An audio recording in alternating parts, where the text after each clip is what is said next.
जालन्यात अवैध मद्यसाठ्यावर राज्य उत्पादन शुल्क विभागाचा धडक छापा 45,000चा मुद्देमाल जप्त.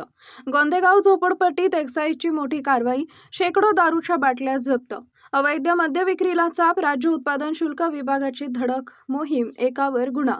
आज दिनांक 8 रोजी बुधवारी दुपारी 4 वाजता मिळालेल्या माहितीनुसार जालना शहरातील गोंदेगाव झोपडपट्टी परिसरात अवैध मद्य विक्री विरोधात राज्य उत्पादन शुल्क विभागानं धडक कारवाई करत मोठा मद्यसाठा जप्त केला. या कारवाईत एकूण 45,050 रुपये किमतीचा मुद्देमाल जप्त करण्यात आला असून एका आरोपी विरुद्ध गुन्हा दाखल करण्यात आला आहे. ही कारवाई दिनांक 7 जुलै 2026 रोजी सन्माननीय आयुक्त राजेश देशमुख, सह आयुक्त अंमलबजावणी व दक्षता प्रसाद सुर्वे, विभागीय उपायुक्त संगीता दरेकर, अधीक्षक राज्य उत्पादन शुल्क जालना ज्ञानेश्वरी आहेर तसेच निरीक्षक संजय ताकवाले यांच्या मार्गदर्शनाखाली करण्यात आली. राज्य उत्पादन शुल्क विभागाच्या विभाग बीट क्रमांक 2च्या पथकाला मिळालेल्या गुप्त माहितीनुसार गोंदेगाव झोपडपट्टीतील एका पत्र्याच्या शेडवर छापा टाकण्यात आला.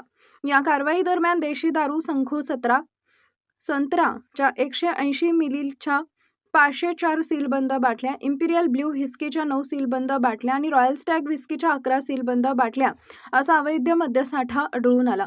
या प्रकरणी नारायण जगन जाधव, वय वर्ष 40, राहणार गोंदेगाव, तालुका जिल्हा जालना याच्या विरुद्ध महाराष्ट्र दारूबंदी कायद्यानुसार गुन्हा नोंद करण्यात आला असून पुढील तपास सुरू आहे. ही कारवाई दुय्यम निरीक्षक नंदकिशोर तुकाराम घोगरे यांच्या नेतृत्वाखाली जवान योगेश बहुरे, बालाजी डिघे आणि पंकज साळवे यांनी यशस्वीरित्या पार पाडली.